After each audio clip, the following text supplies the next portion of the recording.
जिंदगी के वो पल सिर्फ छलावा के अलावा और कुछ भी नहीं थे।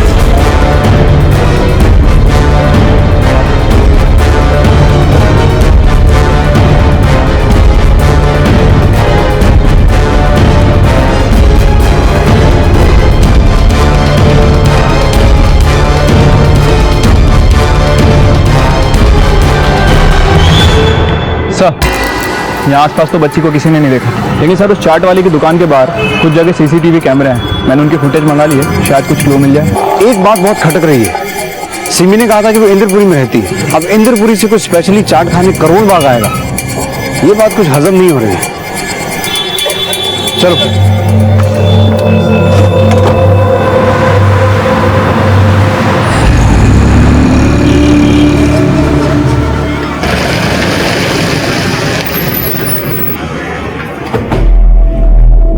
सो मैं अपने एक्स हस्बैंड से मिलने जा रही थी। वो करोल बाग नहीं रहते। किस सिलसिले में? एलिमनी के सिलसिले में।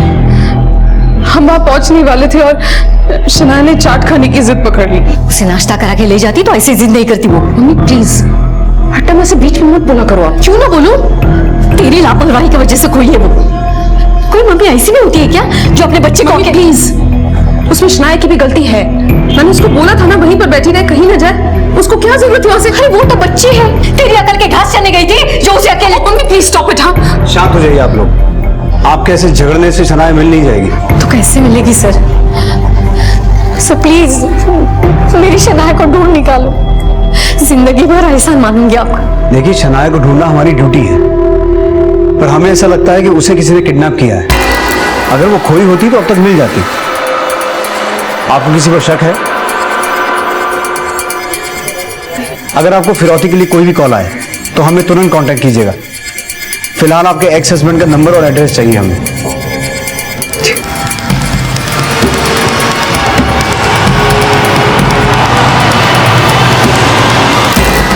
सर, सिमी के एक्स हस्बैंड का फोन स्विच ऑफ आ रहा है। उसके घर चलते हैं।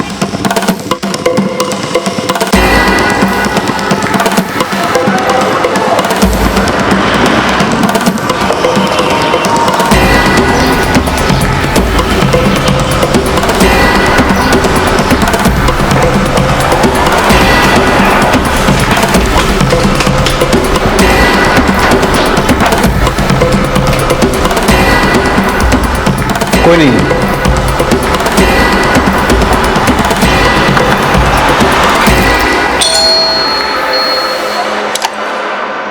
यस, आपका पड़ोसी अमृत कहाँ है? सर मुझे तो नहीं पता अमृत किधर है। एक बार आप नीचे गार्ड से कंफर्म कर लीजिए। साहब, अमृत साहब कल शाम को ही निकल गए थे। कुछ बताया था कहाँ जा रहे हैं? नहीं साहब, कुछ तो बताया तो नहीं। घर पे लॉक लगा है और गाड़ी कंपाउंड में ही खड़ी है, ध्यान रखना। मैं शहर के बाहर जा रहा हूँ, कुछ दिन बाद आऊंगा। जी सर। हैरानी की बात तो यह थी साहब कि बिना सामान के ही वो शहर के बाहर जा रहे थे। शनाया की किडनैपिंग में कहीं अमृत का हाथ तो नहीं? एक काम करो, उसका फोन सर्विलेंस पे डालो, ट्रेस करने की कोशिश करो वो है कहाँ। Okay sir. सर, अमृत का फोन कुछ टाइम के लिए ऑन हुआ था, उसकी लोकेशन ट्रेस हो गई। Let's go.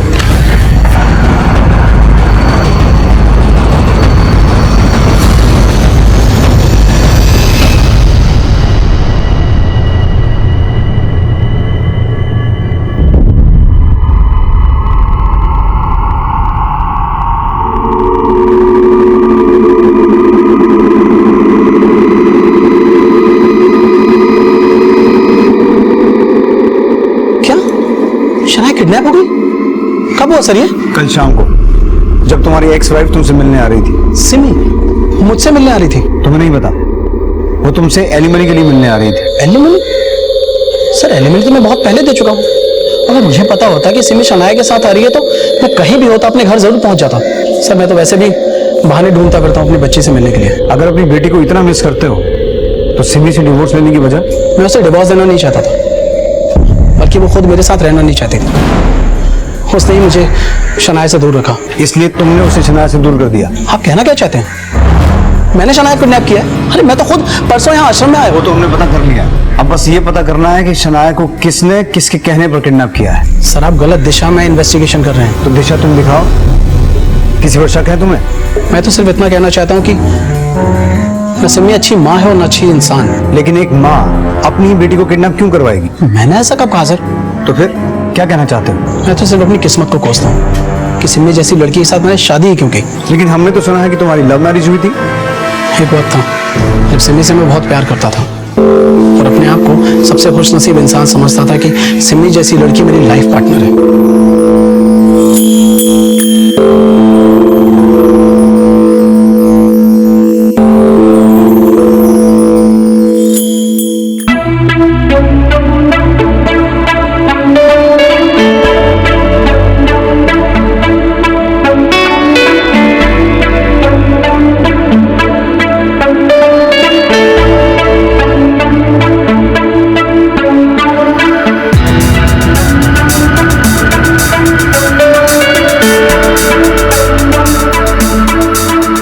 जिंदगी के वो पल सिर्फ छलावे के अलावा और कुछ भी नहीं थे। जैसे मैं प्यार समझ रहा था वो धीरे धीरे बोझ लगने लगा।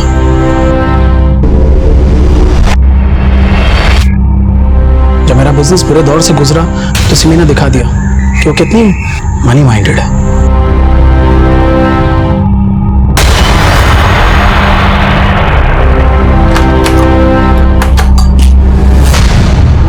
कौन था ये?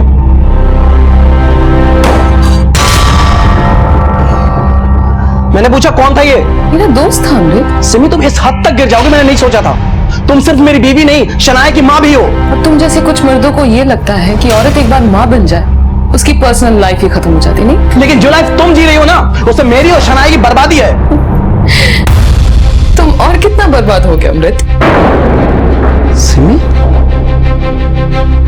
तुमने आज प्रूफ कर दिया कि तुम किस हद तक गिर गई। तो फिर मुझे छोड़ क्यों नहीं देते? मुझसे डिवोर्स लेकर वो सोचती कि उसने अपनी जिंदगी संवार ली। उसने ऐसा करके ना कि मुझे हर्ट किया, साथ साथ शनाया की जिंदगी भी खराब की। आज जितनी भी प्रॉब्लम है सिर्फ सिमी की वजह से। चौहान सर, सिमी और अमृत की एलिमनी का चैप्टर क्रॉस वेरीफाई करो। अगर अमृत सच बोल रहा है तो सिमी ने हमसे ये क्यों कहा कि वो अमृत से एलिमनी के सिलसिले में मिलने जा रही थी, वो भी उसे बिना फोन किए?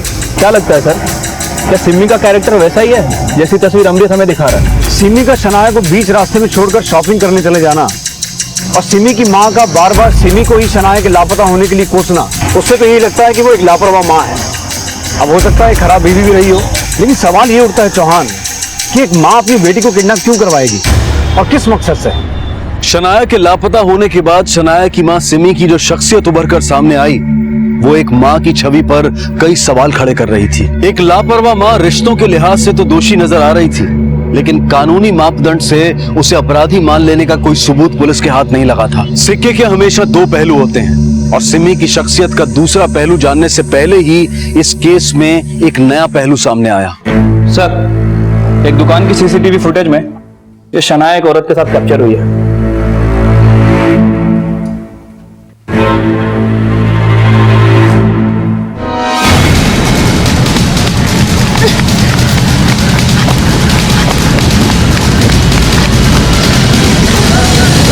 पता करो ये औरत कौन है। Hello, okay sir, Shanaya Moti Nagar से मिल गई है। मोती नगर बीट चौकी पे ही है वो भी। उसे फौरन यहाँ लेके आओ। सर,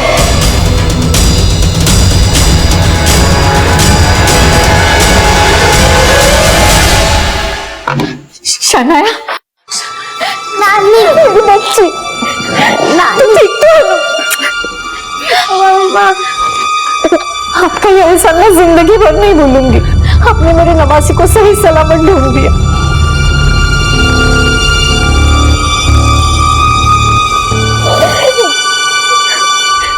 शनाया बेटा, आपको आपकी मम्मी ने उस चाट वाले के पास रुकने को कहा था, तो आप वहां से कहां चली गई थी? मैं मम्मी का वहां पे वेट कर रही थी। सच्ची मम्मा, मैंने आपका प्रॉमिस नहीं तोड़ा। जानती हो बेटा, आप अम्मा की अच्छी प्रिंसेस हो ना। तो बेटा आप वहां से गई क्यों? वहाँ पे एक आंटी आई थी, उन्होंने कहा बेटा, मम्मी ने बुलाया है आपको।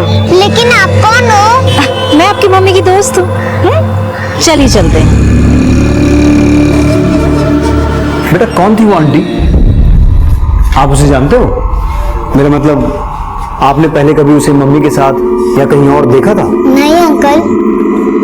शना, बेटा यही थी ना वो आंटी? हाँ अंकल, यही थी। आप दोनों इसे जानती हैं?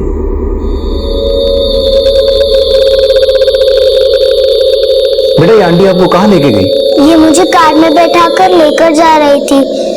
फिर मुझे कार में नींद आ गई। उसके बाद जब मैं उठी तो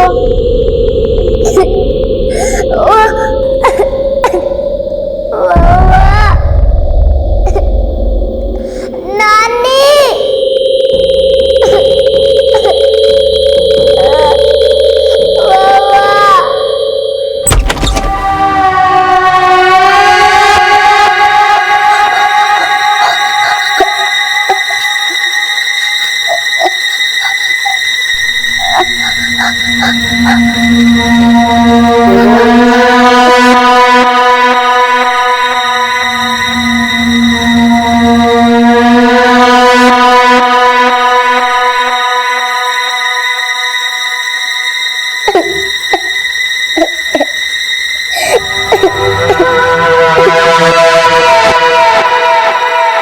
इतना क्या घूर रहे हैं? कोरी है, एकदम कोरी। मुझे मम्मा के पास छोड़ दो प्लीज। मुझे नानी के पास जाना है। मुझे मम्मा के पास जाना है। मम्मा। चंदू भाई, ज्यादा देर लड़की को यहाँ रखना सेफ नहीं है। कल के कल खाली करना पड़ेगा यहाँ से, वरना अपने लिए भी रिस्क है।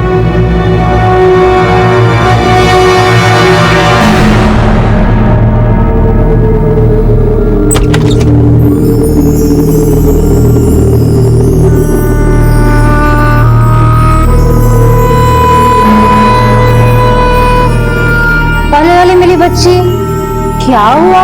कैसी है? मम्मा के पास छोड़ दो आंटी प्लीज। हाँ हाँ, मम्मा के पास जाएंगे। पहले आप जल्दी से खाना खा लो और उसके बाद ये ड्रेस चेंज कर लो, ठीक है? पकड़ो पकड़ो पकड़ो, इसको पहन के तैयार हो जाओ, फिर हम दोनों मम्मा के पास जाएंगे, ठीक है?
बहुत बुरी थी। अब मम्मा आपको कभी अकेले नहीं छोड़ेगी, पक्का प्रॉमिस। सर, क्या अब मैं शनाया को घर लेके जा सकती हूँ? जरूर, बस एक बार इसका मेडिकल एग्जामिनेशन हो जाए, उसके बाद। चौहान, हमें किसी भी हालत में इस गिरोह का पर्दाफाश करना होगा।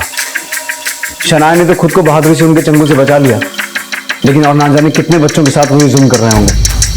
तुम एक काम करो, मोती नगर और आसपास के इलाकों में सर्च ऑपरेशन शुरू करो। अपने खबरियों को भी अलर्ट करो। पता करो शनाया को किडनैप करने वाली औरत है कौन। जी सर। शनाया, बेटा और थोड़ा सा खा ले। नहीं नानी, मेरा पेट भर गया। अच्छा जूस तो पी ले। शनाया, शनाया, मम्मा। शनाया, शनाया छोड़, मुझे बाल खराब हो जाएंगे। वहां पुलिस स्टेशन में तो बड़ी ममता दिखा रही थी, अब इसके चिपकने से भी प्रॉब्लम हो रही है। तो क्या करूं मम्मी, इसको हमेशा अपने साथ चिपका के रखूं क्या? इतनी बड़ी मुसीबत से निकल कर आई है ये, इसके साथ टाइम स्पेंड करने के बजाय तू पार्टी करने जाएगी तो बोलूंगी नहीं। मम्मी, शनाया की फिक्र में मेरा दिमाग खराब हो गया था। थोड़ा सा अपना माइंड फ्रेश करने के लिए बाहर भी नहीं जा सकती हूँ क्या अब मैं? मम्मी मम्मी, मुझे भी आपके साथ जाना है पार्टी में। हम मिलकर खूब डांस करेंगे। नहीं बेटा, आप पार्टी में तो नहीं जा सकते। हम एक काम करते हैं, हम यहीं पर डांस कर लेते हैं।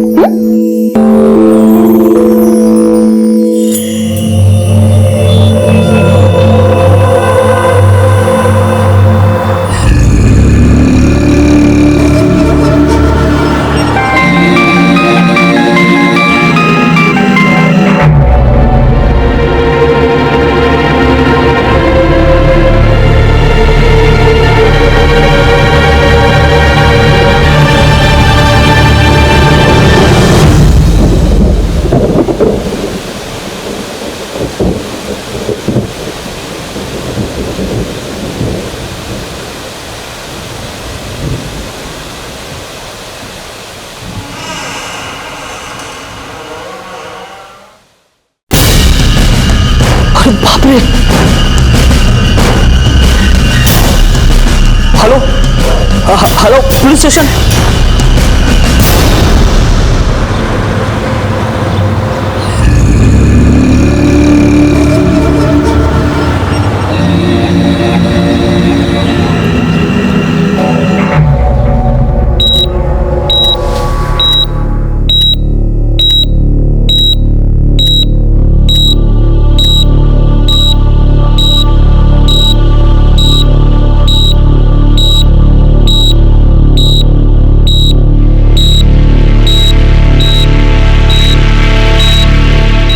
रोमिला जी, कैसा फील कर रही हैं आप?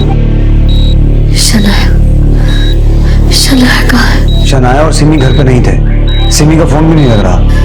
मेरी शनाया को बचाइए सर। पहले आप हमें ये बताइए कि हुआ क्या था, क्योंकि हम जब आपके घर पहुंचे तो आप बेहोशी की हालत में थी। आपके ऊपर एक कुर्सी गिरी हुई थी और आपके अलावा वहां कोई भी नहीं था। कौन आया था आपके घर? किसने आपको घायल किया? सिमी। सिमी? पर क्यों? क्योंकि मैं उसे शनाया को उसके साथ ले जाने से मना कर रही थी। कहाँ ले जा रही थी वो शनाया को? वो मेरी शनाया को बेचना चाहती थी। क्या?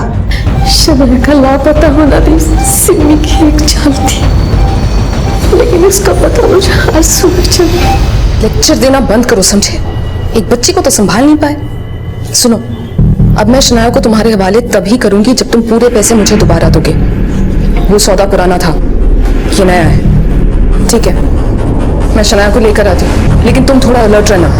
पुलिस ने तुम्हारी फोटो आइडेंटिफाई कर ली है और तुम्हारी वजह से मैं फंसना नहीं चाहती, समझे?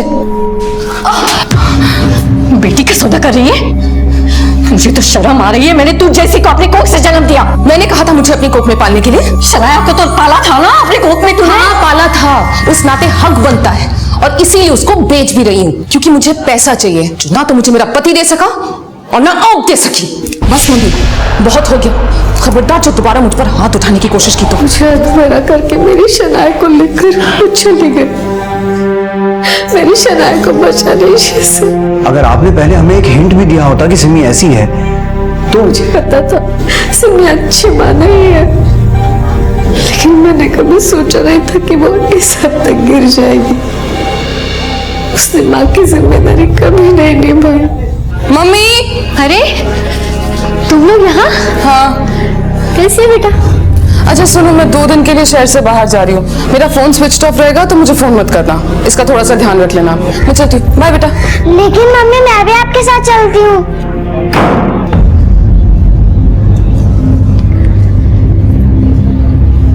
खाना खाया? उसे ना तो शनाया की भूख की फिक्र थी और ना ही शनाया की कोई कदर थी। मेरी शनाया को बचा लीजिए। पता नहीं उसने किन दरिंदों को मेरी शनाया को बेच दिया होगा। सिमी ने शनाया को उसी औरत को बेचा है जो शनाया के साथ सीसीटीवी फुटेज में दिखाई दी थी। चौहान, उस औरत की तलाश तेज करो। उसकी तलाश ही हमें शनाया तक पहुंचा सकती है। जी सर। शनाया को ढूंढना हमारी प्रायोरिटी है, लेकिन चौहान इस बात का पता लगाना भी जरूरी है कि सिमी इस वक्त कहाँ है। सिमी के फोन रिकॉर्ड्स, पिछले कुछ दिनों की फोन लोकेशंस, सब कुछ क्रॉस वेरीफाई करो। इस जरिए से भी हम उस औरत तक पहुंच सकते हैं।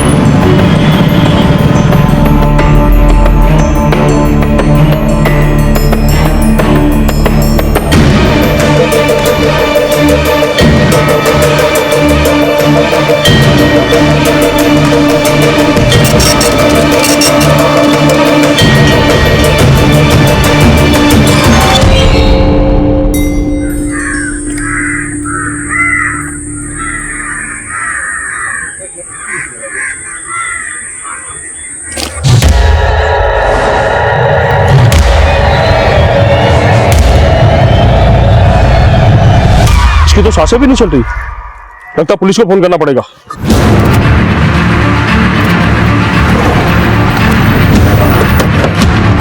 आइए साहब, आइए आइए।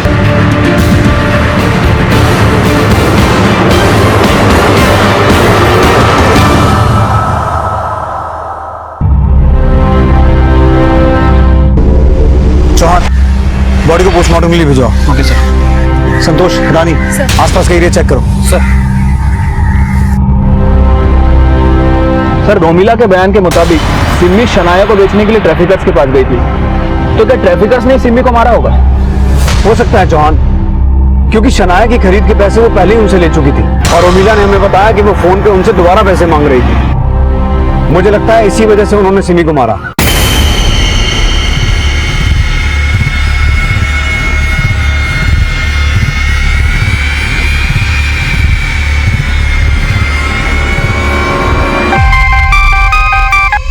हेलो, ओके सर, राजौरी की एक कोठी में उस औरत को देखा गया। सर, कोठी तो हमेशा लॉक रहती है, लेकिन वो बच्चे और वो औरत उसी कोठी में है।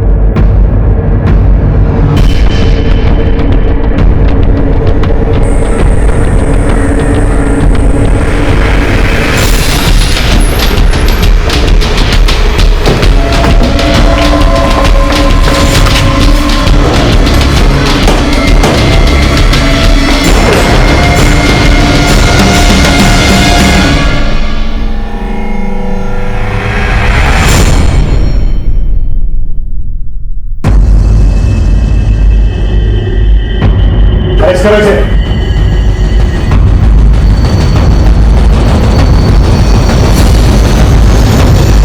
मैंने किडनैप नहीं किया उसका, बल्कि उसकी मम्मी ने अपनी बच्ची को खुद मुझे ला करके बेचा था। तो सिमी को मारा क्यों? साहब, मैंने सिमी को नहीं मारा है, बल्कि उसकी बच्ची के सौदे के पैसे 2 बार मैंने सिमी को दिए। जब तक ये सच ना बोले मारती रहो।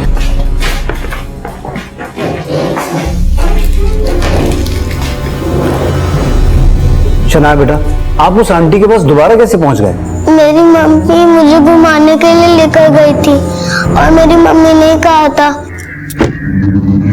बेटा, आप इस आंटी के साथ जाओगे, ठीक है? और मैं थोड़ी देर में आके आपको पिकअप कर दूँ। लेकिन मम्मा, इन आंटी ने तो मुझे बंद कर दिया था। शनाया बेटा, ये आंटी मम्मा की बहुत अच्छी फ्रेंड बन गई है, आपका बहुत ख्याल रखिए। बाय बेटा। बाय मम्मा। मेरी मम्मी नहीं आई अंकल, मैं उनका कब से वेट कर रही थी। आप प्लीज मेरी मम्मा को बुला दो, मुझे उनकी बहुत याद आ रही है। प्लीज। नानी, नानी मुझे मम्मी चाहिए। नानी प्लीज मुझे मम्मी के पास जाना, मुझे उनकी बहुत याद आ रही है।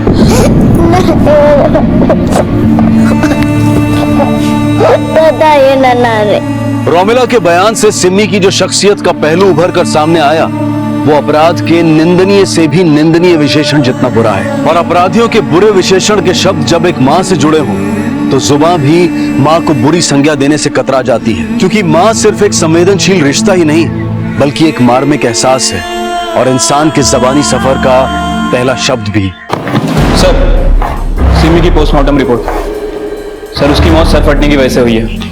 सर, किसी भारी चीज से उसके सर पे बहुत बेरहमी से मारा गया था। लेकिन सर, हैरानी की बात यह है कि उसकी बॉडी में जो मॉइस्चर पाया गया है, उसे देख के लगता है कि उसकी हत्या के बाद उसे किसी कोल्ड स्टोरेज में स्टोर करके रखा है। और सर, हमें उसकी बॉडी पे आइसक्रीम के ट्रेसेस भी मिले हैं। आइसक्रीम? हाँ सर।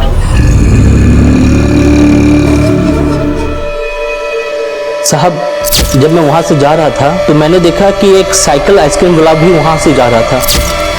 हो ना हो, उस आइसक्रीम वाले का सिमी की हत्या के साथ कोई कनेक्शन है। हो सकता है सिमी की लाश को उस आइसक्रीम वाले के आइस बॉक्स में छुपा के रखा गया हो। चौहान, रोमिला और सिमी दोनों के कॉल रिकॉर्ड्स को दोबारा क्रॉस वेरीफाई करो।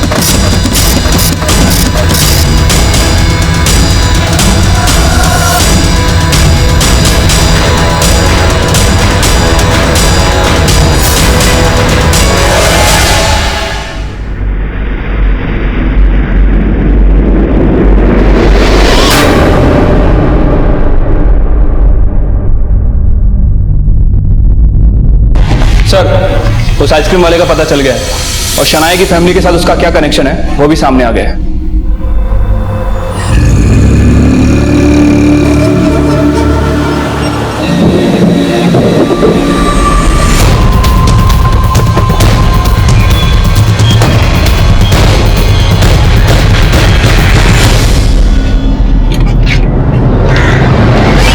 चौहान सर इस आइसक्रीम वाले का नंबर सर्विलेंस पे डालो, मुझे आदमी चाहिए हर कीमत पर।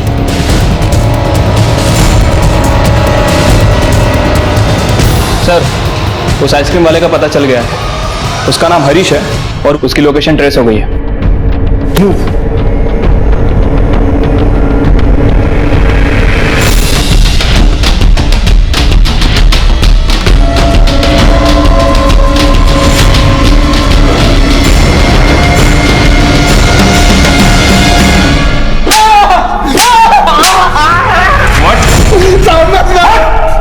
मत मारो साहब, मैंने सिमी को नहीं मारा, मैंने तो उसकी लाश को ठिकाने लगाया था साहब, मत मारो। किसके कहने पे?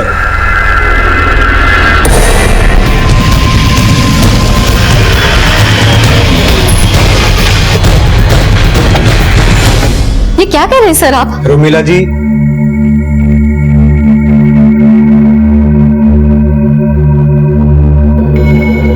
रोमिला जी झूठ बोलने का कोई फायदा नहीं है। अब आप मान लीजिए सिमी का मर्डर आपने किया है। आपको कुछ गलत फहमी है सर, मैं भला सिमी का मर्डर क्यों करूंगी? फिर वही बात, सर आप समझ नहीं रहे हैं। हम आपको अच्छी तरह से समझ चुके हैं। आपने ना सिर्फ सिमी को मारा, उसको मारने के बाद उसकी लाश को ठिकाने भी लगाया, डनमैक्स आइसक्रीम साइकिल में छुपाकर। कुछ याद आया? डनमैक्स आइसक्रीम, हरीश भार्गव आपका भाई, उसके साथ मिलकर ये सब कुछ किया ना आपने?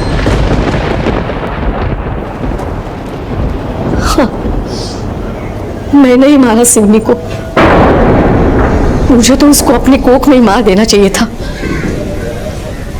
लेकिन मुझे नहीं पता था बड़ी होके मेरी परवरिश पे ऐसा तमाचा मारेगी। उसकी संगत से शनाया पे बुरा असर पड़ रहा था। शनाया क्या करी? हाँ नानी, मैं मम्मी जैसा बन रही थी, बड़े होके मुझे मम्मी जैसा ही तो बनना है। शनाया तो बच्ची थी, मासूम थी, पर सिमी ने तो सारे हदें तोड़ दी थी। एक बच्ची को तो संभाल नहीं पाए। सुनो, अब मैं शनाया को तुम्हारे हवाले तभी करूंगी जब तुम पूरे पैसे मुझे दोबारा दोगे, समझे? बेटी का सौदा कर रही है? तुम शनाया को कहीं नहीं ले आ सकती। तुम मुझे रोकोगी? हाँ चल सिमी, सिमी चलो, सिमी तू शनाया को कहीं नहीं ले जा। सिमी, सिमी दरवाजा खोल, सिमी।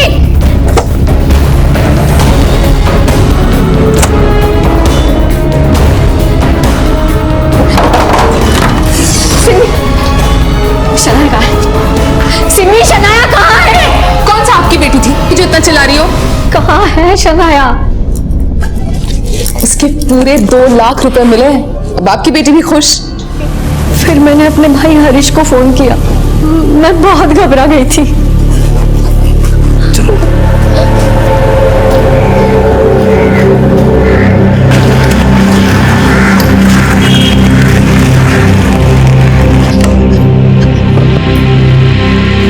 मैं मानती हूँ मैंने अपना क्राइम छिपाने की कोशिश की, लेकिन ये सब मैंने सिर्फ शनाया के लिए किया। शनाया के लिए? आपको तो तब तक पता भी नहीं था कि शनाया है कहाँ, फिर भी आपने ये सब किया? मुझे उम्मीद थी आप उसे ढूंढ निकालेंगे। आप नानी को कहाँ लेकर जा रहे हो? आप प्लीज नानी को छोड़ दो। नानी, नहीं नानी, प्लीज नानी मत जाओ नानी, प्लीज। बेटा कुछ दिनों के लिए मैं बाहर जा रही हूँ, जब तक मैं वापस नहीं आ जाती पापा के साथ रहना। नहीं नानी, मुझे आप सब लोगों के साथ रहना, आपके साथ, मम्मी के साथ और पापा के भी साथ। आज आपका सपना सच होता बेटा, किस्मत को मंजूर नहीं है ये। नहीं नानी मत जाइए, नानी नानी नहीं नानी, नानी।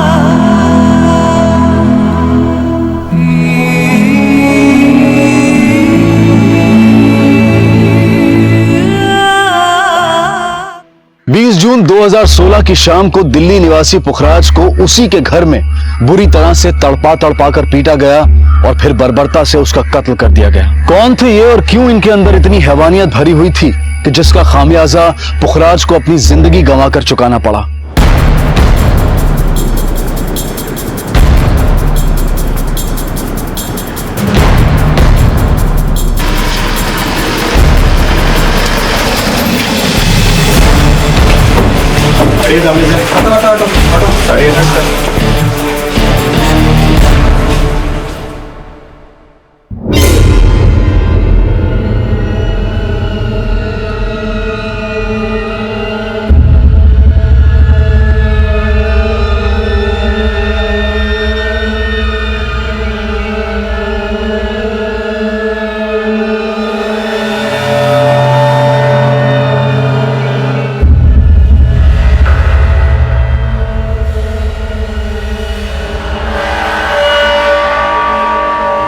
चौधरी, घर चेक करो।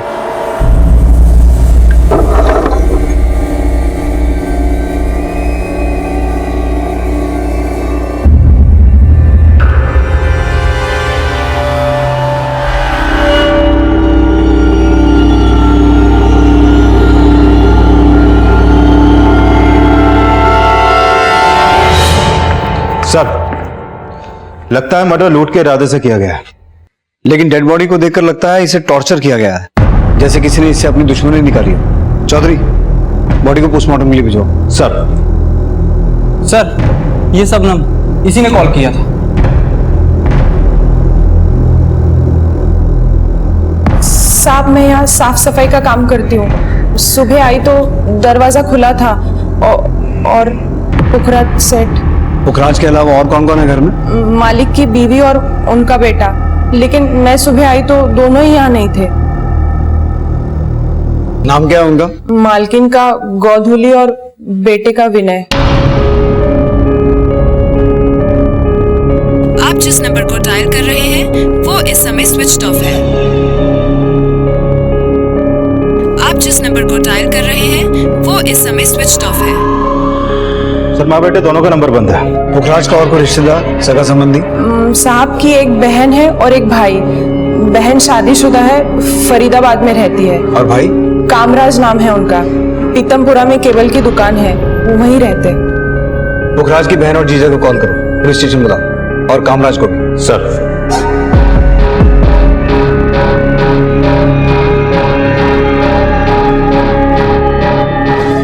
कल रात किसी को पुखराज के घर आते जाते देखा था आपने? नहीं सर। पुखराज की बीवी और उसका बेटा कहाँ हो सकते हैं? कल शाम तक तो सब घर पे ही थे। आपकी किसी से कोई बात हुई थी? गौधुली से बात हुई थी, वो हमारे कामवाली का नंबर मांग रही थी। उन्होंने अपनी कामवाली को निकाल दिया है ना। किसे? शबनम को? हाँ। क्यों निकाला था, कुछ बता? शबनम थोड़ी सी बदतमीज है। कल वो अपने पति को भी लेकर आई थी और पुखराज के साथ उनके कुछ तू में हो रही थी। सुनिए जी, आपने शबनम का हिसाब कर दीजिए, वो आजकल बहुत ज्यादा ही बोलने लगी है। जरा फोन लगाओ उसे, अभी सीधी करता हूँ उसकी जुबान में। फोन लगाने की जरूरत नहीं है, मैं आ गई। अब लाओ मेरी तनख्वाह। तनख्वाह तो बड़ी अक्कड़ से मांगती है, पर तूने जो मेरी इंपोर्टेड घड़ी तोड़ी है उसका हर्जाना भरेगा कौन? कहीं ऐसा ना हो साहब कि हर्जाना आपको भरना पड़ जाए। मुझे उंगली दिखाएगा तू? मुझे उंगली दिखाएगा? हाँ, अभी पुलिस को फोन करता हूँ। साहब, पुलिस को मत बुलाइए। हम लोग गरीब लोग हैं साहब, आपको जो देना है वो दे दीजिए। अब आइए कल ठिकाना। चल निकल इधर से, निकल। ले दिखता क्या? फुट, दोबारा यहाँ शक्ल मत दिखाना। शबनम और उसके पति को थाने में बुलाओ और बाकी मोहल्ले में पूछताछ जारी रखो। सर, तुझे पुखराज ने काम से निकाल दिया था, फिर क्यों आई थी आज? साहब, मैं तो सिर्फ अपनी तनख्वाह लेने के लिए आई थी। तनख्वाह लेने आई थी या हर्जाना चुकाने आई थी? क्यों बे, तुझमें बहुत चर्बी है। साहब ऐसा क्यों बोल रहे हैं साहब? क्यों, तूने पुखराज को कल धमकी नहीं दी थी? वो शबनम को तनख्वाह नहीं दे रहा था साहब। तो तू उसका मर्डर कर देगा? नहीं साहब, मैंने उसका मर्डर नहीं किया साहब। साहब, हम लोग गरीब हैं इसलिए आप हम पे शक कर रहे हो ना। एक तो 2 महीने की तनख्वाह नहीं मिली है और अब आप तूने जरूर कोई चोरी चकारी की होगी, इसलिए उसने तेरी तनख्वाह रोकी। साहब हम चोर नहीं है, मेरे से उसकी महंगी वाली घड़ी टूट गई थी, लेकिन मैंने जानबूझ के थोड़ी ना तोड़ी थी। इतना अमीर आदमी था, लोगों को लाखों करोड़ों बांटता था, बस मेरे 5,000 देने में उसको भारी पड़ रहा था। तो तेरी नजर उसके पैसे पे थी? नहीं साहब। तो तुझे कैसे पता कि वो लोगों को लाखों करोड़ों बांटता था? मालिक मोटे पैसों का लेन देन करते थे, काम करते करते कानों में बात पड़ी थी। अरे क्या बात कर रहे तू? अरे 30 लाख क्या, तू 40 लाख मांगता ना तो भी दे देता मैं। हाँ चल अभी मस्का लगाना बंद कर अभी। हाँ कोई नहीं शाम को ले जा। अरे शबनम जरा चाय बनाना, फर्स्ट क्लास कड़क शक्कर कप। जी साहब। साहब मेरी तनख्वाह। अच्छा तनख्वाह देता हूँ अभी।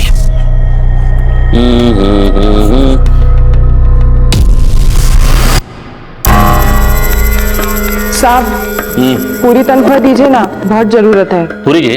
हाँ देख मिनट, आज कौन सा वार है? बुधवार, अगले गुरुवार को लेके जाना, ठीक है? साहब लेके चाय बनाना शबनम, बहुत सर पकड़ के रखा है। जा बना, अदरक डालना भूलना मत। हाँ जा। शबनम ने पूरे 10 दिन इंतजार किए साहब। इस बीच इससे पुखराज सेठ की घड़ी टूट गई, तो वो बोला कि इसको तनख्वाह नहीं मिलेगी साहब। साहब मैं क्या, दूध वाला, किराने वाला, वो सबके पैसे रोक के रखता था। एक नंबर का कंजूस आदमी था वो। हम क्या, उसकी बीवी और बेटा भी परेशान थे उसकी बीवी को वो मारता भी था। बात की ना जिंदा दफना तुम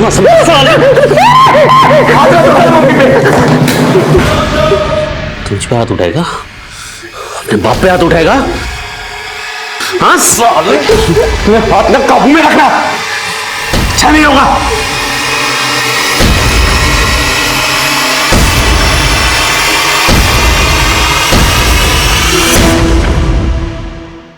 क्यों मारता था वो अपनी बीवी को? मालकिन पे शक करता था। कैसे शक? उन्हें शक था कि शायद मालकिन का उनके भाई के साथ कोई चक्कर। कामराज से? हाँ साहब, पर उनका बेटा हमेशा माँ को बचा लेता था। मुझे तो लगता है वो माँ बेटे ने मिलके ही कुछ किया होगा, और आप खामखा हम दोनों पे शक कर रहे हो। शबनम का बयान क्रॉस वेरीफाई करो। सर मैं कामराज की दुकान पे गया था, लेकिन उसकी दुकान पे ताला लगा है। मैंने आसपास के लोगों से पूछताछ की, लेकिन कुछ खास पता नहीं चला। मैंने उसका फोन सर्विलेंस पे डाल दिया सर। और पुखराज का बेटा विनय? सर विनय लाला नेकचंद कॉलेज में पढ़ता है। मैंने उसके कुछ क्लासमेट से बात की, लेकिन किसी को उसके बारे में कुछ खास पता नहीं। सर पूछताछ में पता चला है कि पुखराज के पास एक कार थी जो 1 हफ्ते पहले उसके ऑफिस के बाहर से चोरी हो गई। चोरी हो गई? पुखराज का ऑफिस कहाँ है? सरस्वती विहार में।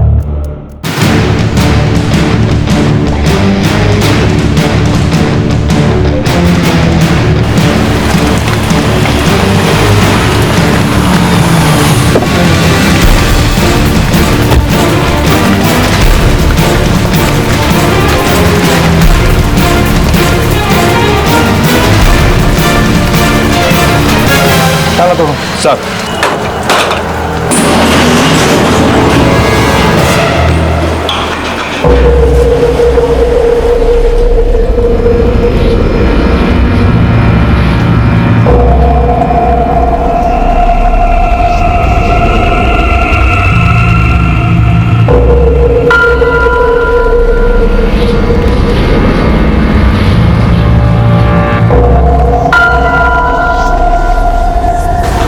घर के साथ साथ ऑफिस में भी चोरी हुई। जितनी बेरहमी से पुखराज को मारा गया, उससे ऐसा लगता है कि ये काम पुखराज के किसी दुश्मन का है। लेकिन बड़ी हैरानी की बात है कि गायब उसके अपने हैं। चौधरी, मुझे पुखराज की कॉल डिटेल्स, बैंक डिटेल्स, हर फाइनेंशियल डिटेल चाहिए।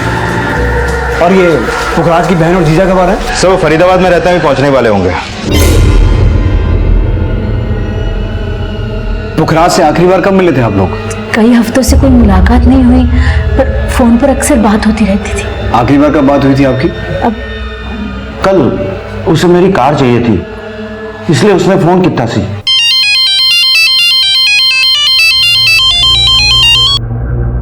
की गल है साले साहब, सवेरे सवेरे नु कैसे याद आ गई? अरे जीजा जी, भगवान को सुबह सुबह क्या हर वक्त याद करना चाहिए। और सही में आप तो मेरे लिए भगवान से भी बढ़कर हो जीजा जी। मक्खन मत लगा, बोल किस लिए फोन किया सी? अच्छी सी डील करने जा रहा हूँ, बड़ी बढ़िया डील है। तो अगर आपकी वो लक्की वाली गाड़ी मिल जाती तो डील पक्की हो जाएगी। फिर मैंने साडे ड्राइवर को कार लेके उसके घर भेज दिया और शाम का उसका थैंक यू का मैसेज भी आया। हमने सुना है कि पुखराज को लगता था कि गोधुली और कामराज के बीच कुछ चल रहा था, ये सच है? नहीं जी, उसे गलतफहमी थी। तो फिर गोधुली और कामराज है कहाँ? और विनय, आपको क्या लगता है इन सब के गायब होने का पुखराज के मर्डर के साथ कोई कनेक्शन हो सकता है? सर हमें खुद समझ में नहीं आ रहा है। सर, मैंने पुखराज और उसके घर वालों के कॉल रिकॉर्ड चेक किया। पता चला कि कामराज और गोधुली के बीच में अक्सर कॉल होते थे, लेकिन पुखराज की हत्या वाली रात 10 बजे गोधुली के मोबाइल पे एक पीसीओ से कॉल आया था और उस कॉल के ठीक आधे घंटे बाद गोधुली वहां से पहले सरस्वती बिहार गई, जहां पुखराज का ऑफिस है। हाँ सर, और फिर 11:15 बजे वो रिठाला। सर, जब वो रिठाला में थी उस रात, तो ये देखिए 11:15 से 12:15 के बीच में गोधुली और पुखराज के बीच में एक लंबी कॉल हुई और कामराज भी उस समय पुखराज के घर पे ही था और उस कॉल के तुरंत बाद तीनों के फोन बंद हो गए। गोधुली और पुखराज के बीच हुई 1 घंटे की कॉल का क्या चक्कर हो सकता है चौधरी? एक काम करो, गोधुली का नंबर भी सर्विलेंस पे डालो। सर, कभी ना कभी तो ऑन होगा ही। और घटना के वक्त विनय की फोन लोकेशन क्या थी? सर, उस दिन विनय की फोन की लोकेशन रात 9 से 11 के बीच में गुड़गांव में थी और रात 11 बजे के बाद उसका फोन बंद हो गया।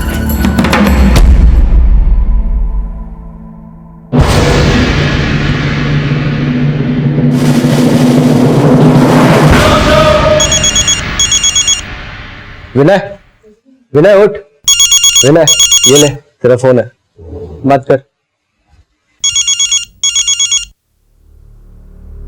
सर, विनय गुड़गांव के एक फार्म हाउस में था अपने फ्रेंड्स के साथ। मैंने उसे वहां से बुलवा लिया है। सर, मेरे फोन की बैटरी चली गई थी सर। बैटरी तो तेरी भी गोली लगती है। ड्रग्स लेता है क्या? नहीं सर, बस बियर पी थी कल। बाप को मार के जश्न मना रहा था वहां। मार के? पापा को? सर क्या कह रहे हैं आप? बेटा तमाशा मत कर, तेरे बाप का मर्डर हुआ है और तूने किया है। नहीं सर, मैं मेरे पापा को क्यों मारूंगा सर? अगर तूने अपने बाप को नहीं मारा तो तेरी माँ मार के भाग गई। नहीं सर, मम्मी ऐसी नहीं है सर। तो तेरी मम्मी है कहाँ? देखिए मुझे कुछ नहीं पता आप क्या कह रहे हैं सर, मुझे कुछ समझ नहीं आ रहा है। सुना है तेरे पापा ने मेड, दूध वाले, किराने वाले सबके पैसे रोक के रखे थे। हाँ सर, पापा सबके पैसे रोक के रखते थे। तो फिर क्या लगता है इनमें से कोई है जो तेरे पापा को मार सके? सर मुझे कुछ समझ नहीं आ रहा आप क्या कह रहे हैं सर। और किस किस के पैसे रोक के रखे थे पुखराज ने? सर, पापा के पास तो मेरी कॉलेज की फीस भरने तक के पैसे नहीं थे। इन लोगों के पैसे कहां से देते? सर बस पापा बड़ी बड़ी बातें करते थे, लेकिन असली में कुछ नहीं था उनके पास। गले की चेन, घड़ी सब नकली पहनते थे, पर बताते असली थे। पापा कल से कॉलेज शुरू हो रहे हैं, फीस भरनी है। अरे छोड़िए फीस वीस के चक्कर, इतना पढ़ के करना क्या है तुझे? क्लर्क बनना है क्या? अबे तो बिजनेसमैन का बेटा है, बिजनेसमैन का, समझा? चल आज से मेरे साथ काम पे लग जा। आपके पास पैसे नहीं है क्या पापा? अबे किस भूतने वाले के पास पैसा नहीं है बे? हाँ, मैं ना तेरी कॉलेज खरीद सकता हूँ। आप कॉलेज बाद में खरीदेगा पापा, अभी मुझे फीस के पैसे दीजिए, मुझे आगे पढ़ना है। पढ़ना है तुझे? सही में पढ़ना है? हाँ। ठीक है, जहाँ मैं पढ़ा था ना वहां तुझे पढ़ा था। पता है कहाँ? लंदन, समझा? वहां भेजता हूँ तुझे। 10-15 दिन दे, तुझे फॉरेन भेजने का जुगाड़ करता हूँ मैं। देख फिर कैसे पढ़ाई होती है। सर उनसे कुछ मांगो तो बड़ी बड़ी बातें करने लगते थे, पर होता कुछ नहीं था सर। हो सकता है तेरे पापा की कोई मजबूरी रही हो, पर तूने उनका हाथ बटाने की बजाय उन्हीं पे हाथ उठा दिया। नहीं सर। झूठ मत बोल, शबनम ने सब कुछ बता दिया है। सर पापा मम्मी को मारते थे सर, इसलिए एक बार तेरी मम्मी ने जरूर कुछ किया होगा, इसलिए तेरे पापा ने मारा। मुंह उठा के बात कर। सर पापा मम्मी पर शक करते थे। जान से मार दूंगा साला तुझे।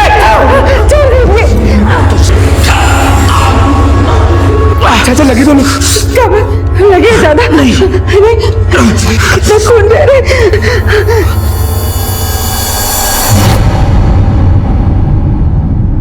तेरे पापा ने कामराज को जान से मारने की कोशिश की? हाँ सर पापा बहुत बुरे थे सर, लेकिन मम्मी और चाचा का कोई अफेयर नहीं था सर। अगर उन दोनों का कोई अफेयर नहीं था तो वो दोनों है कहां? सर मैंने पुखराज के बैंक अकाउंट चेक किए, ये देखिए सर, पिछले 1 महीने से उसके अकाउंट में सिर्फ 5,000 रुपए पड़े हुए हैं। और सर उसकी कार चोरी नहीं हुई थी, वो बैंक की EMI नहीं दे पा रहा था 6 महीने से, इसलिए बैंक वाले उसकी कार उठा के ले गए। इसका मतलब ये हुआ कि पुखराज सिर्फ दिखावा करता था कि उसके पास बहुत पैसा है, असल में उसकी हालत खस्ता ही थी। और चौधरी, मुझे शुरू से यही लग रहा है कि पुखराज की हत्या लूट के इरादे से नहीं, बल्कि उससे किसी ने अपनी दुश्मनी निकाली है। और गोधली और कामराज दोनों का एक साथ गायब होना इस तरफ इशारा कर रहा है कि उन्होंने पुखराज के दिए हर घाव का बदला लिया और जो हाथ लगा वो लेके भाग गए। हम सब अपनी आर्थिक स्थिति को छुपाते हैं, लेकिन पुखराज सिर्फ अपनी आर्थिक हालत को छुपा ही नहीं रहा था, बल्कि अपने झूठ से उसे उल्टा भी दर्शा रहा था। लेकिन वो क्या वजह थी जो पुखराज को ऐसा करने पर मजबूर कर रही थी, ये जानना पुलिस के लिए बेहद जरूरी था। और इस कत्ल के मकसद को समझने के लिए पुखराज को समझना उससे भी ज्यादा जरूरी था, क्योंकि अब तक इस केस से जुड़ी हर बात का सच हैरत से भरा हुआ था। और ऐसी चौंकाने वाली पुखराज की पोस्टमार्टम रिपोर्ट भी थी। सर ये पुखराज की पोस्टमार्टम रिपोर्ट, हत्या का समय रात 12 बजे के आसपास और हत्या की वजह heart failure. Heart failure? Yes sir Pukhraj को इतना टॉर्चर किया गया कि हार्ट फेलियर की वजह से उसने अपना दम तोड़ दिया और तार का फंदा बाद में डाला गया। सर पोस्टमार्टम के मुताबिक उसका गला तब कटा जब वो पूरी तरीके से मर चुका था। इसका मतलब ये हुआ कि दुश्मनी इतनी गहरी थी कि दुश्मनी निकालने वालों ने एक निढाल लाश के गले में अपनी नफरत का फंदा डाला। और ये नफरत की कहानी कामराज, गोधुली और पुखराज इनकी कॉल डिटेल्स बता रही है। उस 1 घंटे की कॉल के दौरान एक तरफ कामराज पुखराज को तड़पा तड़पा के मार रहा था और दूसरी तरफ गोधुली फोन पर उसकी चीखें सुन रही थी। चीख, बहुत जोर से चीख, तेरी चीख की आवाज वहां तक सुनाई पड़नी चाहिए। चीख, और जोर से चीख, चीख। लेकिन ये कांड कामराज और गोधुली ने अकेले नहीं किया, इसमें कोई और भी शामिल है। गोधुली को उस रात जिस पीसीओ से फोन आया था वो जरूर कामराज के आदमियों ने किया होगा। चौधरी, पता लगाओ कामराज के किस किस से क्या क्या संबंध थे। गोधुली की आखिरी फोन लोकेशन, गोधुली और कामराज की फोटो पूरे शहर में सर्कुलेट करवाओ। नफरत परोसने वाले चूहे की बिल में नहीं, जेल में होने चाहिए। सर पुलिस अपनी थ्योरी पर काम कर रही थी और उन्हें अब कामराज और गोधुली की तलाश थी।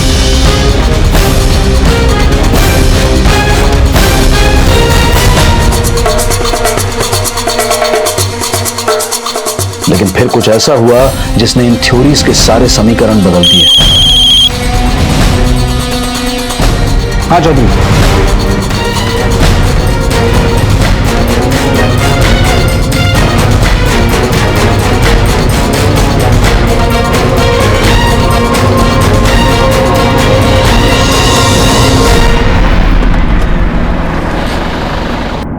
चलिए देखिए।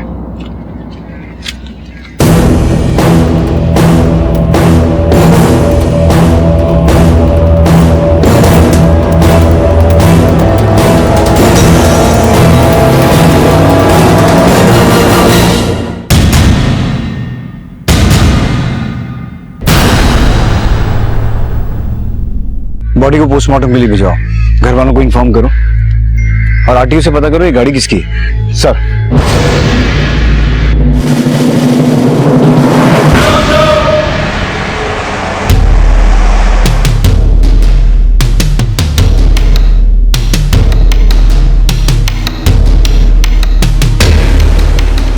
अरे सर मैंने की कितना सी? अरे जवाब तो दो सर। क्या किया है इन्होंने? लेके जा रहे हो? कहाँ ले जा रहे हो? क्या किया है सर? सर लेकिन मैंने किया क्या है सर? अरे सर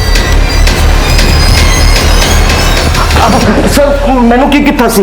जिस वैन में गोधुली की लाश मिली वो तेरी कंपनी के नाम पर रजिस्टर्ड है। सच सच बोल। पुखराज और गोधुली की हत्या तूने करवाई है ना? नहीं सर, मेरी वैन तो चोरी हो गई थी, मैंने सवेरे ही पता चला। तो कंप्लेन क्यों नहीं करवाई? सर मैं कंप्लेन लिखवाने ही वाला था, लेकिन पहले पुखराज की हत्या की खबर, फिर गोधुली। सर ऐसे में कहाँ ध्यान रहता है? ड्रामे मत कर, सच सच बोल। सर आप ही सोचिए, अगर मुझे गोधुली और पुखराज को मरवाना होता तो मैं मेरी वैन क्यों यूज करवाता? सर मैंने कोई फंसा रहा है। फंसा रहा है? तब तू बोलेगा कि कामराज ने वो वैन चोरी की ताकि तू फंस जाए। सर आप हम पे बेकार में शक कर रहे हैं। ये सब करके आखिर हमें क्या मिलेगी? भाइयों की जायदाद और फिर विनय का पत्ता काटना तो तुम्हारे लिए बहुत आसान है। आपको कोई गलतफहमी हो रही है। नैतिक और मेरे पास किसी चीज की कोई कमी नहीं है, और फिर हम अपने भाई भाभी का खून क्यों करवाएंगे? वैसे भी पापा ने दिल में सारी जायदाद मेरे नाम से कर दी थी। मतलब तुम हमेशा से किस्मत वाली रही हो या फिर शातिर? नहीं सर, पुखराज ने मेरे हस्बैंड से लाखों रुपए उधार लिए थे और उसकी लौटाने की हैसियत नहीं थी, इसीलिए उसी ने पापा पे दबाव डाल के दिल में मेरा नाम लिखवाया था। मैंने उसे कभी कुछ नहीं कहा। और कामराज, उसका इस जायदाद पे कोई हक नहीं था? कामराज इसी बात से तो चिढ़ता था मुझसे और पुखराज से। उसे लगता था कि मैंने उस पर दबाव डाला है, मैंने कहा है पुखराज को कि विल में मेरा नाम लिखवाऊं। तो तुम ये कहना चाहती हो कि कामराज ने तुमसे और पुखराज से बदला लिया, पहले मर्डर करवाया और फिर तुम्हारे पति की वैन यूज करके उसे फंसवा दिया? मुझे लगता है ये पुखराज के पुराने कांड है और उसका खामियाजा हम सब भुगत रहे हैं। पुराने कांड मतलब? पुखराज पहले से बहुत बड़बोला था, हमेशा बड़ी बड़ी बातें करता था। मैंने उसे कितनी बारी समझाया कि पुखराज इतनी बड़ी बड़ी बातें मत किया कर, कोई जबान काट के ले जाएगा। अरे दीदी, जुबान छुरी से भी पैनी होती है, बस चलाने की कला आनी चाहिए। अच्छा। सामने वाला कट जाता है यूं। तो आज तुम हमें काटने आए हैं? क्या बात कर रही है दीदी, क्षमा कीजिए। मक्खन मत लगा, बोल कितने चाहिए? जी वो जीजा जी 10 लाख। 10 लाख? बड़े मौके की जमीन देखी है मैंने जीजा जी, बहुत बढ़िया जमीन है, कसम से बोलता हूँ। वो बयाना पकड़ाना पार्टी को तो वरना चली जाएगी ना। पर बयाना तो दे देगा, और पूरी पेमेंट का क्या करेगा? उतने पैसे है तेरे पास? जब बयाना दूंगा तो लूंगा भी तो। 50 लाख की जमीन 55 लाख में बेच दूंगा, यूं यूं यूं यूं। मैंने और मेरे हस्बैंड ने जो भी अपने भाई के लिए किया उसे अपना समझ के किया। कोई भी बहन या जीजा इतना कभी नहीं करेंगे। मैं आपसे रिक्वेस्ट करती हूँ, नैतिक को छोड़ दीजिए। नैतिक की गाड़ी में से गोधुली की लाश मिली है सुनीता जी, और जब तक इन्वेस्टिगेशन खत्म नहीं होता वो जेल में ही रहेगा। सर, मैंने नैतिक के ड्राइवर्स को भी रिमांड पे लिया। ना तो नैतिक कुछ बोल रहा है और ना ही उसके ड्राइवर्स। कामराज को कुछ पता चला? नहीं सर। क्या लगता है चौधरी, नैतिक की वैन वाकई में चोरी हुई होगी? सर, हो सकता है कि कामराज ने ही वो वैन चोरी करवा के मर्डर करवाया, क्योंकि ये तो साफ है कि पुखराज की हत्या वाली रात कामराज के फोन की लोकेशन पुखराज के घर की थी। अगर ये सारे कांड कामराज के किए हुए हैं तो उसका मकसद पुखराज और सुनीता से बदला लेने के अलावा और कुछ नहीं हो सकता, क्योंकि पुखराज के पास पैसे तो थे नहीं और जायदाद पहले से सुनीता के नाम पे थी। सर, पता चला कि पुखराज लॉटरी भी खेलता था और उसकी 10 करोड़ की लॉटरी लगी थी। कहां से पता चला? पुखराज के घर के पास एक सैलून वाले ने बताया। इसी पैसे से पुखराज उसके साथ स्पा खोलने वाला था। अरे अब्दुल भाई, अपने पास ना पैसों की कमी है ना बिजनेस के आइडियाज की। हाँ, पर अब सारे रन में अकेले तो नहीं कर सकता ना, आपका साथ चाहिए। अगर आप साथ देंगे अब्दुल भाई तो उस लॉटरी से मिलने वाले 10 करोड़ से हम पूरे दिल्ली भर में स्पा खोल सकते हैं। मुझे लगता नहीं कि इस बात में कुछ सच्चाई होगी। पुखराज ने जरूर सैलून वाले के पैसे देने होंगे, इसलिए बड़ी बड़ी छोड़ रहा होगा। सर, ये बात सच है कि पुखराज लॉटरी खेलता था। मैंने सैलून वाले के अलावा और कई लोगों से ये बात कंफर्म की है। सभी का कहना है कि पुखराज की लॉटरी लगी थी। सर, अगर ये लॉटरी वाली बात वाकई में सच है तो हो सकता है कि कामराज ने ही इन लॉटरी के पैसों के लिए पुखराज का मर्डर किया हो। बड़ी सोच, बड़े सपने और बड़ी बड़ी बातें, और उन सब को साबित करने के लिए बड़े से बड़ा झूठ बोलने में भी पुखराज एक बार भी नहीं कतराया। पर क्या इस झूठ के बीच में कहीं कोई एक सच भी छुपा था? क्या वाकई में उसकी लॉटरी लगी थी और कहीं से अचानक आए ये पैसे ही कहीं उसकी मौत का कारण तो नहीं बन गए थे? इस बात का अंदाजा लगा पाना बहुत मुश्किल था, क्योंकि पुखराज का किरदार इस केस को सॉल्व करने में सबसे बड़ी रुकावट था, और जो खुलासे इस केस में हो रहे थे वो भी इस केस को कम नहीं उलझा रहे थे। सर, गोधली की पोस्टमार्टम रिपोर्ट। गोधली को तो पुखराज से भी ज्यादा टॉर्चर किया गया है सर। हत्या से पहले उसके साथ रेप भी हुआ है, और हैरानी की बात यह है सर कि गोधली की हत्या का समय पुखराज की हत्या के समय से भी मैच होता है। इसका मतलब 1 घंटे लंबी कॉल जो गोधली और पुखराज के बीच हुई, उसमें पति पत्नी एक दूसरे की चीखें सुन रहे थे। जिस तरीके से पुखराज के साथ टॉर्चर किया गया और गोधली के साथ रेप हुआ, कुछ समझ में नहीं आ रहा। क्या वाकई में इसमें पुखराज की फैमिली का हाथ हो सकता है? सर, पुखराज कामराज पे ऐसी तो शक नहीं करता होगा, हो सकता है कि कामराज की अपनी भाभी पर बुरी नजर हो, तभी तो पुखराज ने कामराज को जान से मारने की कोशिश की। सर कामराज सिर्फ पुखराज से ही नहीं बल्कि गोदली से भी बदला लेना चाहता था, और ये हो सकता है कि ये टॉर्चर लॉटरी के उस 10 करोड़ रुपए का पता लगाने के लिए किया गया हो, जो पुखराज ने कहीं पे छुपा के रखे होंगे। लेकिन जिस पैमाने पर यह कांड हुआ है उसमें सिर्फ फैमिली एंगल को ही ढूंढना हमारी बहुत बड़ी भूल हो सकती है, क्योंकि पुखराज के बारे में अभी तक जो कुछ भी सामने आया है उससे ये बात साफ है कि उसके और भी कई दुश्मन होंगे जिनसे हमारा अभी तक सामना ही नहीं हुआ। इस पुखराज से जुड़े हर एंगल को हमें अच्छे से खंगालना होगा। पुखराज के कॉल डिटेल्स के आधार पर पुलिस ने उसके बिजनेस के पुराने साथियों और प्रतिद्वंदियों से पूछताछ की। सर पुखराज धंधा नहीं दादागिरी करता था। हम पार्टी के पास 2% कमीशन लेते हैं, लेकिन वो 3% कमीशन लेता था। फिर भी लोग उसी के पास जाते थे, हमारे पास नहीं आते थे। ऐसा क्यों? क्योंकि पार्टी को धमकी दिलवाता था। मैं तो उसे दूर से ही राम राम करता था जी। पुखराज के साथ में धंधा करना मतलब अपने पैर पे कुल्हाड़ी मारने जैसा है। मतलब? सर मैं फ्रीलांस एजेंट का काम करता था, पुखराज के लिए पार्टी लाके देता था, लेकिन मुझे ऐसे लगा कि जब तक इस तालाब में वामन सेठ, पुखराज धुमल और राजवीर जैसी बड़ी मछलियाँ हैं, वहाँ मेरे जैसे एजेंट की दाल नहीं गलने वाली। इसलिए 2 महीने पहले ही मैंने ये फील्ड चेंज कर दिया। तो आजकल क्या कर रहे हो? एक जगह पे इंटरव्यू दिया है, शायद जॉब लग जाए। हमने सुना है ये पुखराज दूसरे डीलर्स के क्लाइंट्स काटता था, उन्हें धमकियां दिलवाता था। हाँ, पुखराज हमेशा कहता था जब तक शेर घूर रहा है ना कुत्ते डरते नहीं साले। तो देख उस वामन की कैसे हवा टाइट करता हूं मैं। हाँ सुन बे, तू जरा उस वामन को पिन चुका। हाँ फिर उस राघव के जरिए मैं उसे हड्डी दिखाता हूं। हड्डी की लालच में लाल टपकाता हुआ खुद ब खुद फंस जाएगा जाल में। चल रखता हूं। यार पुखराज भाई, मेरे को क्यों फंसा रहे हो? वो वामन सेठ बड़ा डेंजर आदमी है। यार तू कुत्ते से डरता है बे? हाँ? अबे तेरे सर पे शेर का हाथ है, समझ ले। मुझे लगा कि कहीं इस पुखराज के चक्कर में मैं किसी चक्कर में ना फंस जाऊं, इसलिए वहां से निकलना ही बेहतर समझा। ये पुखराज धमकियां दिलवाता किससे था? मैंने कभी उसे देखा नहीं। तुम्हें क्या लगता है ऐसा कौन हो सकता है जो उसका मर्डर करवा सके? पुखराज से तो सारे चिढ़ते थे, लेकिन वो कौन हो सकता है ये मैं नहीं कह सकता। ठीक है, तुम जा सकते हो। पुखराज के कॉल रिकॉर्ड्स और धमकियां मिलने वाले क्लाइंट्स और डीलर्स के कॉल रिकॉर्ड्स क्रॉस वेरीफाई करो और पता लगाने की कोशिश करो वो था कौन जो पुखराज के कहने पे धमकियां देता था। ये वामन सेठ कौन है? जय माता दी प्रॉपर्टीज का मालिक। सब पता चला है कि हत्या वाले दिन पुखराज अपने जीजा की कार लेकर जिस डील के लिए गया था उस डील में वामन सेठ का भी लेना देना था। चलो इस वामन सेठ से मिलता है।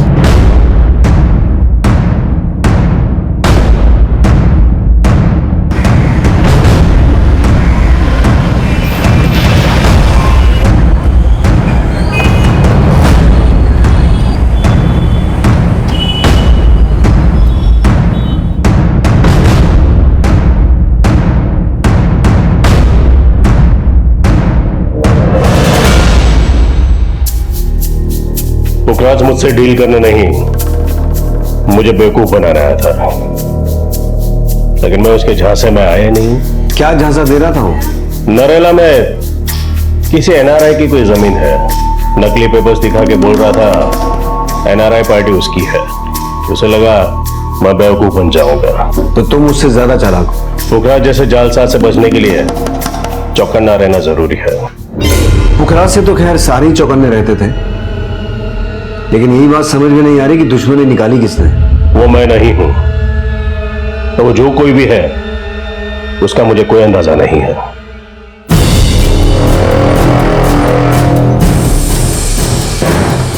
इस केस में कई ऐसे छलावे थे जो पुलिस इन्वेस्टिगेशन की दिशा बार बार बदल रहे थे। पुलिस एक तरफ ये जानने की कोशिश कर रही थी कि वो शख्स कौन था जो पुखराज के कहने पर दूसरे डीलर्स को धमकियां दे रहा था, और दूसरी तरफ कामराज की तलाश भी जारी थी।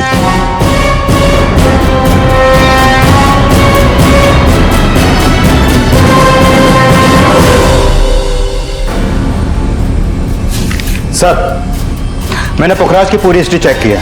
पता चला कि 7 साल पहले वो डीडीए में एम्प्लॉय था। घूस लेते हुए पकड़ा गया और उसके बाद उसे सस्पेंड कर दिया गया। सर डीडीए में रहते हुए वो सारे 2 नंबर के काम वामन सेठ के लिए करता था।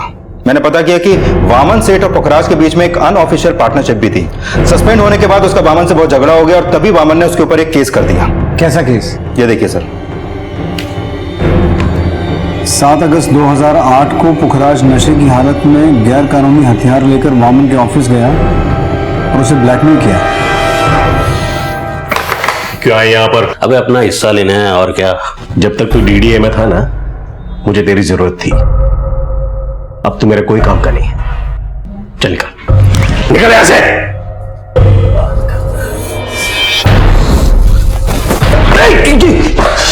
तू ऐसा नहीं मानेगा। अभी मैं पुलिस को बुलाता हूं। ये क्या कर रहा है? गोली चल जाएगी। नीचे गाड़ी से।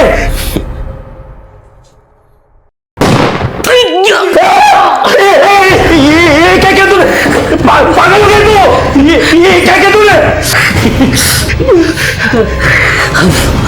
पुलिस को फोन मैं करूंगा, बोलूंगा कि तूने मुझे जान से मारने की कोशिश की। 7 साल बामुशक्कत, अगर अपनी जिंदगी के 7 साल बचाना चाहता तो अभी का अभी मेरे अकाउंट में 7 लाख ट्रांसफर कर। पुखराज मेरा पार्टनर नहीं था, वो जबरदस्ती मेरे गले पड़ गया था, उसे उसके किए की सजा मिल गई। 7 साल पहले की सजा या? समझता हूं। 7 साल पुरानी दुश्मनी को इस मर्डर से जोड़कर आप यहाँ इन्वेस्टिगेशन करने आए हैं। लेकिन 7 साल पुरानी दुश्मनी की जड़ें अभी तक मौजूद थी और तुम्हारे बीच जो चूहे बिल्ली की रेस चल रही थी उसकी खबर है हमें। हम तो पिछली बार मिले थे, तुमने उस केस के बारे में नहीं बताया। उस वक्त आपने जो भी सवाल पूछे थे मैं उसके जवाब दे दिया। तो अब भी जो पूछ रहा हूं वो बता दो। पुखराज के मर्डर में तुम्हारा ही हाथ है ना? हवा में तीर छोड़ने को कोई फायदा नहीं है। कोई ठोस सबूत हो तो बोलिए। सर ये वामन तो बड़े तेवर दिखा रहा है। हो सकता है पुखराज को मारने के लिए इसने कामराज को मोहरा बनाया हो सकता है हत्या वाली रात कामराज के साथ इसी के चट्टे बट्टे हों। और मुझे ऐसा लगता है चौधरी, जैसा कि विजय, राजवीर और राघव ने बताया, पुखराज जिस आदमी से धमकी दिलवाता था वो आदमी भी इसमें शामिल हो सकता है। लेकिन सर उसका कोई स्ट्रॉन्ग लीड नहीं मिल पा रहा, क्योंकि ये धमकियां अलग अलग नंबर से दी जाती थी। कॉल रिकॉर्ड्स में कुल 25 नंबर हैं जो इन धमकियों से जुड़े हो सकते हैं, लेकिन ज्यादातर नंबर या तो चोरी के हैं या फेक आइडेंटिटी देकर खरीदे हुए सिम। उन सभी नंबर्स को दोबारा क्रॉस वेरीफाई करो। उनमें कोई ना कोई नंबर तो ऐसा होगा जिसके जरिए हम उस तक पहुंच सकते हैं। सर, थोड़ी देर पहले कामराज ने विनय के मोबाइल पे एक पीसीओ से फोन किया था। जिस एरिया में ये पीसीओ है तुम लोग अभी वहां जाओ तुरंत। कामराज को पकड़ने का ये मौका हाथ से निकलना नहीं चाहिए। सर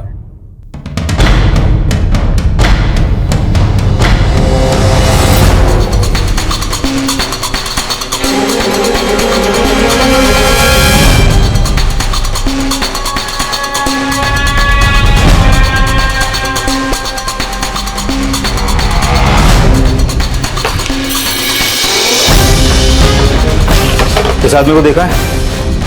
सर ये रूम नंबर 1 में।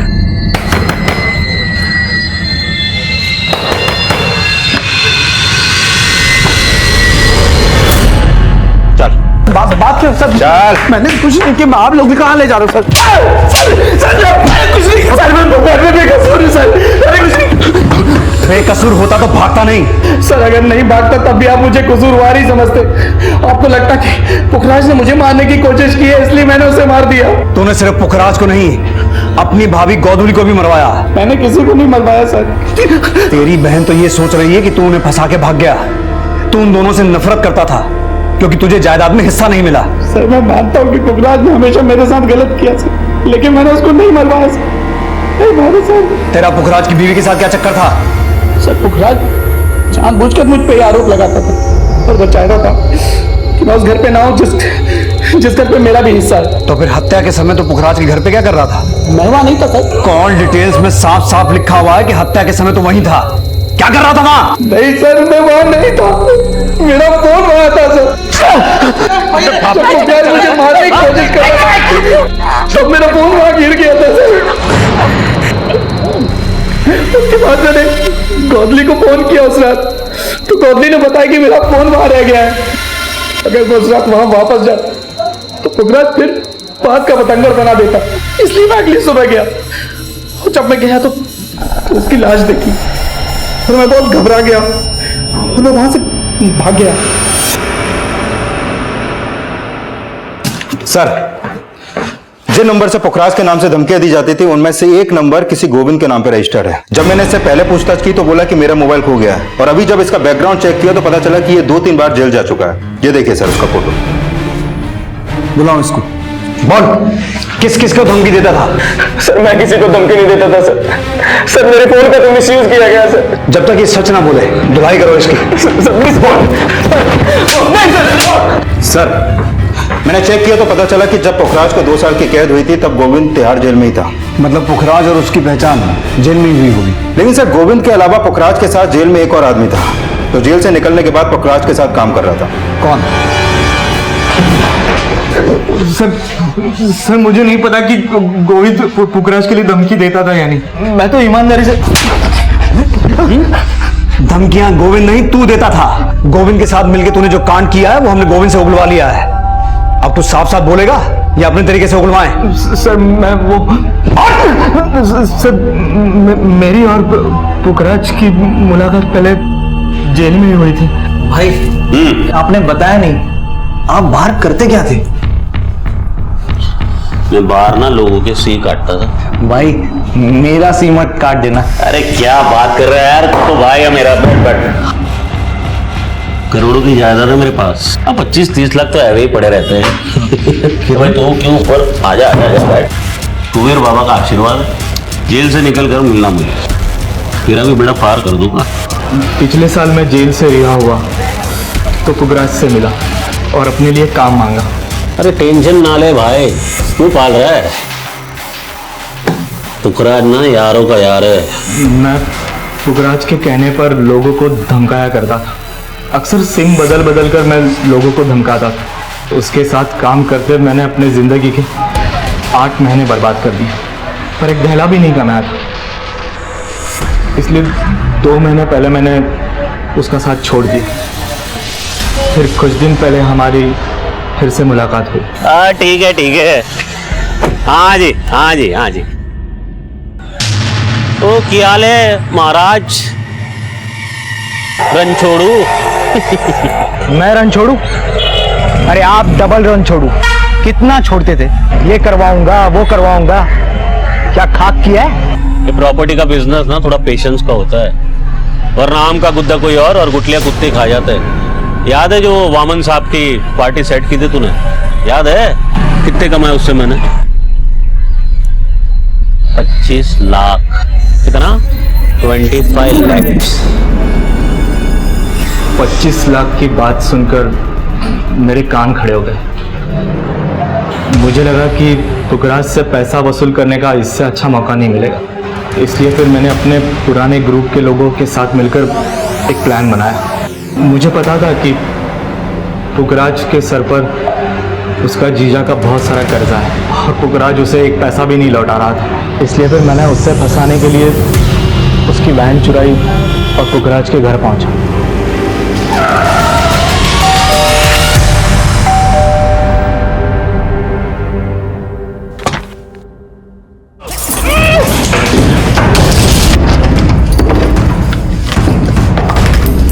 बहुत ढूंढने पर भी उसके घर में मुझे सिर्फ 8,000 रुपए मिले और थोड़ा बहुत सोना, और कुछ नहीं था वहां पर। बोल, 25 लाख कहां पर छुपा के रखा है? मेरे पास कोई पैसा नहीं रहा। पकड़ इसको। भाई मर गया। अरे मरा नहीं, नाटक करता है। आदत है इसकी। मर गया भाई ये। बोला बोला बोला।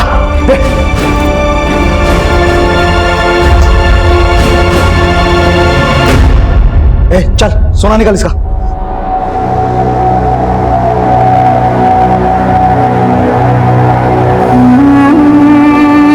चल निकल जल्दी चल।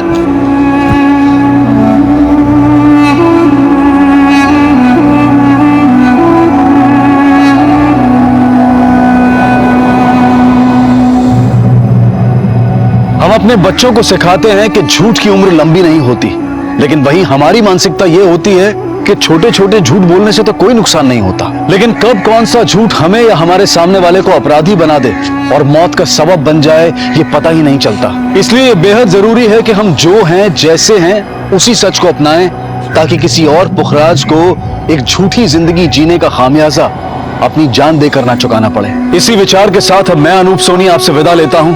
फिर मुलाकात होगी अगले एपिसोड में जुर्म की एक और कहानी के साथ। तब तक अपना और अपने परिवार का ख्याल रखें और देखते रहें क्राइम पेट्रोल डायल 100। सबक एक को सीख हम सबको।